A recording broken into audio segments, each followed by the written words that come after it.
So tonight is significance, assumptions, limitations, delimitations, definitions of terms. That's a mouthful. It's a lot of things, but sort of like, things that if you're doing a dissertation or capstone, sort of fill out that first chapter or first section. If you're writing for publication, it might look a little bit different, and you would check your submission guidelines for that. Surprise, alignment. You're like, when is she going to stop talking about alignment? Never, because it's so important. And it's the reason why most proposals are turned down or, given back and told to give another shot at it. It's the reason why many submissions for publication are declined, because there's a lack of alignment. And as I've stressed, it is really difficult for a writer to check for alignment in their own writing because you're so close to it. So it's a really good idea to have somebody at the writing center, to have a coach, look through your document and look for it. It's easier for someone who's not done all the reading that you've done to look through it and notice when you're off topic. But even the things we're talking about tonight will need to line up. Most importantly, they'll need to line up in terms of language. And I know I've mentioned that before, but it is, I don't want to say a mistake, but it's something that I've seen writers sort of lean into, where they feel like they want to mix up their terminology because they don't want the reader to be bored. And that's actually the wrong approach, because if you're changing your terms, especially for your population, like you're saying children with ASD, children with autism, children on the spectrum, the reader's going to stop and wonder, are these different groups? Are these different populations? It's better to use consistent terminology throughout so your reader knows what you're talking about. So let's talk about significance first. And the way to think about significance is, imagine your project or your study is completed. It's finished. What's the impact of your study or your project on other professionals in your discipline, on the literature? Remember how we talked about everybody, no matter what you're doing, everybody's project, everybody's study is joining an existing conversation in that literature and adding on to it. So what are you adding on? What are you bringing to that literature? What is the impact that your project will have? And I like this image of all these professionals, because it makes us think about, like, what's the impact on other professionals in my field? So basically it's like, why was this important? Why did you bother with this? And I know you're writing this before you're finished, but so you're sort of imagining, you're projecting ahead. So, use the literature to guide your reasoning. Explain how your project aligns with the core principles and values and scope of your discipline. How does it contribute to profession's understanding of the topic? Basically, your significance statements convincing the reader, which in many cases is your faculty and your committee, that your project's important, it's relevant, it has the potential to make a meaningful contribution. So you can ask yourself these things, like, how is my project or study improving the quality of life for my population? How is it informing or changing clinical practice? How is it contributing to development of new programs or interventions? How is it adding to that conversation? How might it be addressing social justice or equity issues? So I have a couple of examples for you just to show you. This first one was from a dissertation. Avoiding delays in acute care transitions is a significant concern for hospitals and health systems in the United States and beyond. The significance of this retrospective quantitative correlational study lies in its design. While most studies investigate patient population characteristics for patients ultimately admitted to an inpatient rehabilitation facility, This study explored a patient population often linked to IRF care prior to acute care discharge. So this is what's unique. This is what other people are going in this direction, they're going in this direction. That's significant.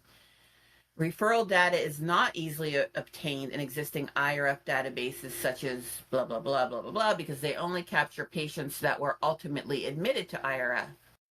By investigating IRF referrals rather than IRF admission, this study fills a gap in the literature by exploring correlations between discharge delays and IRF referral. Of further practical importance is that hospitals, payers, post-acute providers, and patient advocacy groups are aligned in seeking to make IRF transitions of care simpler, more efficient, and less stressful for all involved. So it's helping the population, it's helping other professionals and interprofessional relationships, it's filling a gap in the literature. Let's look at another one. This was from a Capstone. There is an unmet need for older adults living in long-term care settings regarding engagement and social participation, yet it's essential for healthcare providers in this setting to find ways to engage this population in meaningful social activities to elicit positive emotions and behaviors and improve their overall well-being. So that was one of the questions, like, how is this affecting the population in terms of their quality of life? Researchers report that there is a gap in the literature regarding how to engage this population in meaningful social participation interventions and how to enrich their experience in this occupation through activities. This indicates the significance of a project to explore and implement activities that will foster social ties and involvement among this population to promote the social health of these individuals. Now, you might not have a gap in the literature. You might be doing a project where there isn't a lot of literature already on your specific topic. So you might not have that. There's a gap in the literature. This is filling a gap in the literature. And that's fine to just sort of talk about what it's doing for your discipline, for your population. Last one. While low enrollments, this was another dissertation, while low enrollments are an important trend to monitor across higher education as a whole, it is especially important to follow in the allied health sector. This is especially significant as there is a need for individuals to enter the workforce as staff retires, as well as fill the need as each healthcare sector, such as neurodiagnosis, grows and expands. The U.S. Bureau of Labor and Statistics determined that healthcare occupations will need applicants for approximately 2.6 million job openings through the year 2030, which demonstrates faster growth than other professions. As the year 2030 approaches, healthcare organizations and educational institutions need to urgently address this demand to develop and implement plans to combat the projected worker shortage. An aging workforce not only creates a shortage of healthcare workers, but also forecasts an aging population in need of healthcare. By addressing this problem, healthcare organization administrators can strategize for necessary labor costs, train and educate the next generation of qualified workers, and provide the aging population with the care they need. So this one didn't talk about a gap in the literature, and that's fine. It still talked about the so what of all of this, the significance, what that word means to us, what the impact this project will have on a population and on a workforce. Let's move on to assumptions, limitations, and delimitations. Now, the limitations in a capstone dissertation that appear in the beginning, in chapter 1 or the first section, are different than the limitations that come in the discussion. These are sort of more predictive because the study hasn't happened yet. A lot of people confuse limitations and delimitations. So assumptions, we use the word in research just like we use it in day-to-day life. It's what we're accepting to be true. It's what all of us would say, yeah, that seems to be true. Like if you're doing a qualitative study, all participants will be honest in their responses. You assume if they volunteer to participate that they will participate honestly. We all would assume that. Limitations are the elements beyond your control. In capstones and dissertations, almost always time is a limitation. because you're working in your like trimester system. You don't have years to do this. And even when you're doing for publication, oftentimes can be a limitation. Access, you might have to work in a context that's close, like a hospital, a school that's in driving distance for you. And it might not be in particular the one you would want to work with. And funding might be a limitation. So you have no control over these things, right? Whereas delimitations are the choices you're making as a researcher. And it most often has to do with the population.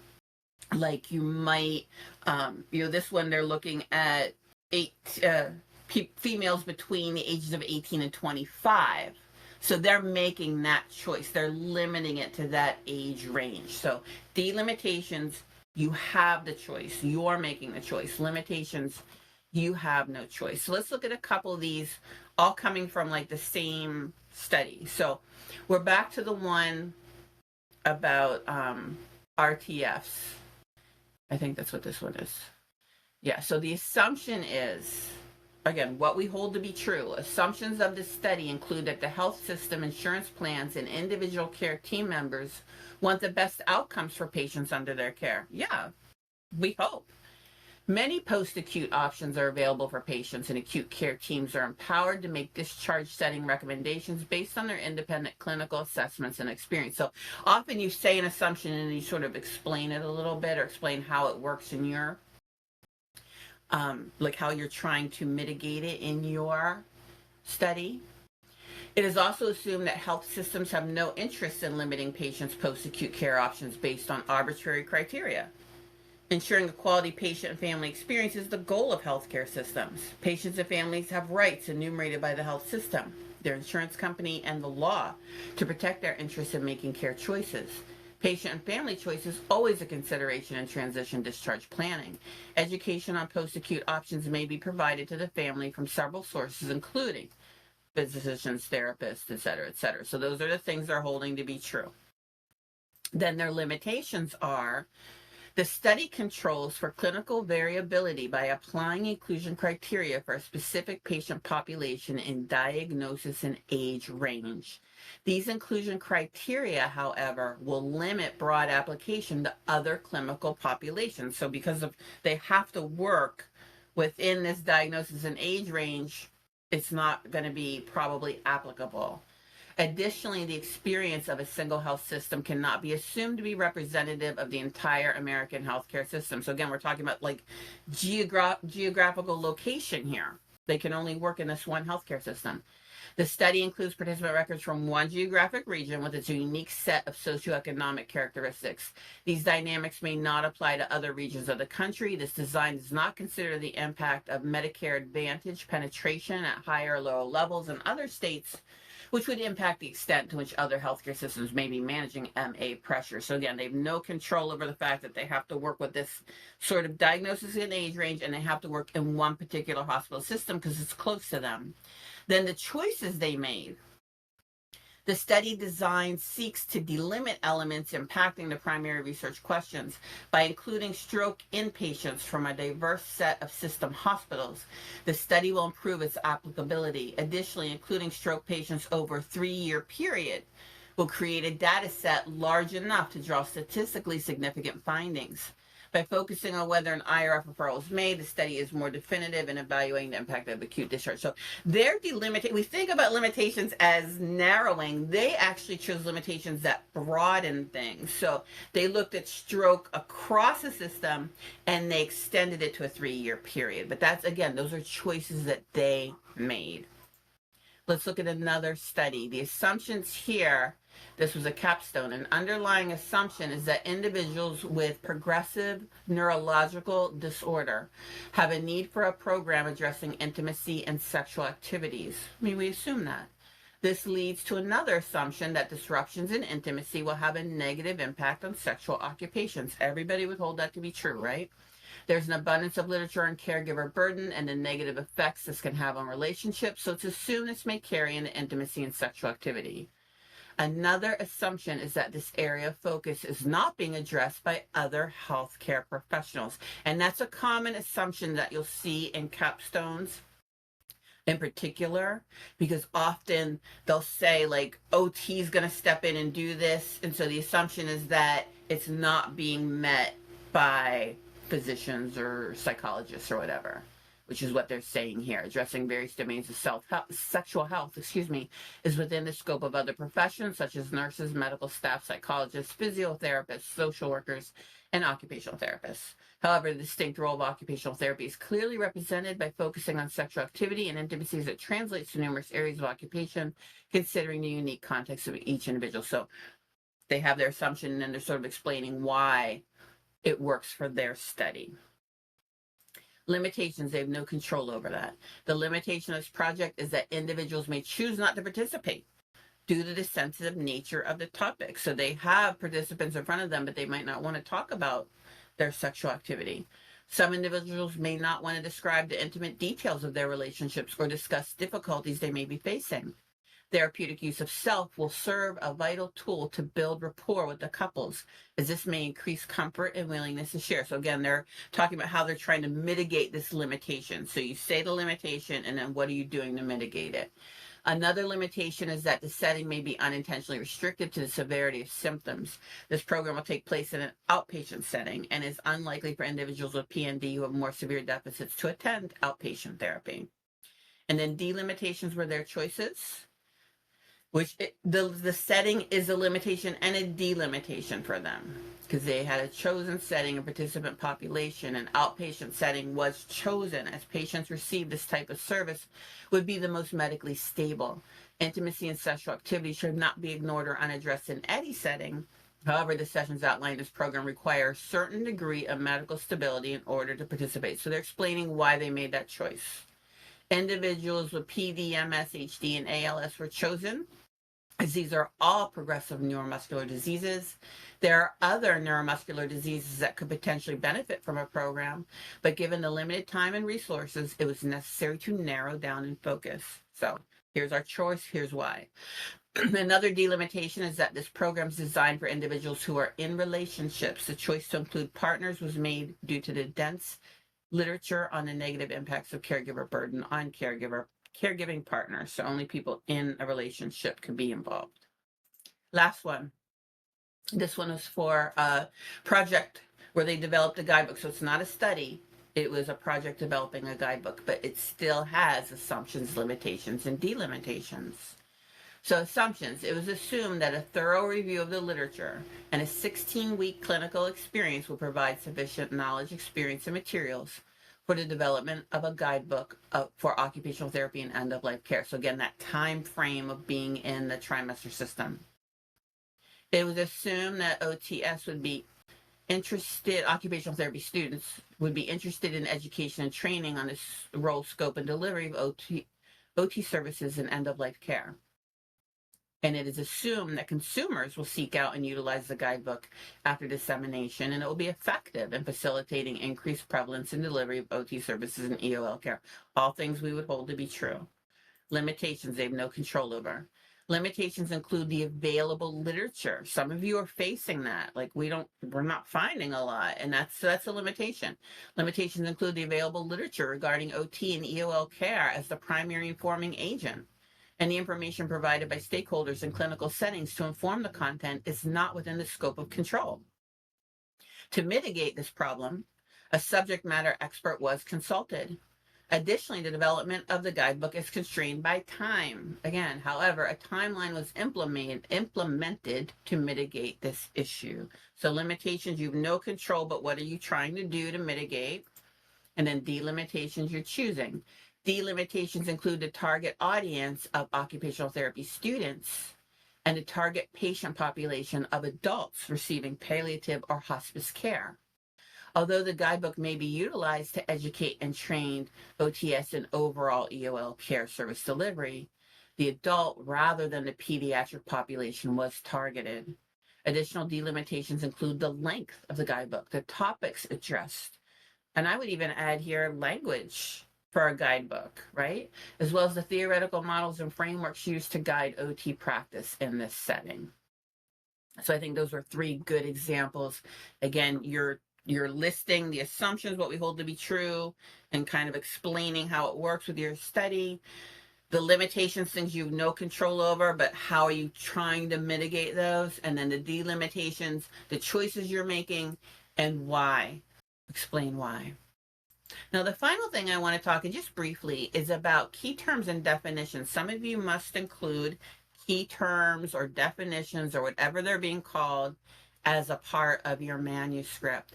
When those are being asked for, what that means is, what does a reader need to be familiar with to understand your topic? I've seen writers where they put down every term under the sun, like they'll put experience. I'm like, I think the reader knows what experience means. Now, if you're using experience in some kind of special way, but otherwise you don't need that. Or like, online classes. Like we know what online classes are. You don't need to put that. You wouldn't put theory. You don't put your theories here, but just terms a reader needs to know. Like in the project with P&D and intimacy, they probably should define intimacy, because intimacy can mean different things to different people. Like, what are you talking about with intimacy? If you're doing a project on like obesity, what are your parameters for obesity? Because that can be different, culturally. Even in different parts of this country, obesity might mean different things to different people. So it's like those specific terms that the reader really needs to know in order to understand your manuscript. Not every term that you're using and not your theory. And that would be something too that you could always pop into an office hour and say, hey, can you look at these terms and tell me, like, do you feel like you would need to know these, or does this feel like I'm giving you a term that's really just too general and the reader would already be aware of it? Like, that would be very appropriate to do if you would like to do that. The office hours would be a good place for that.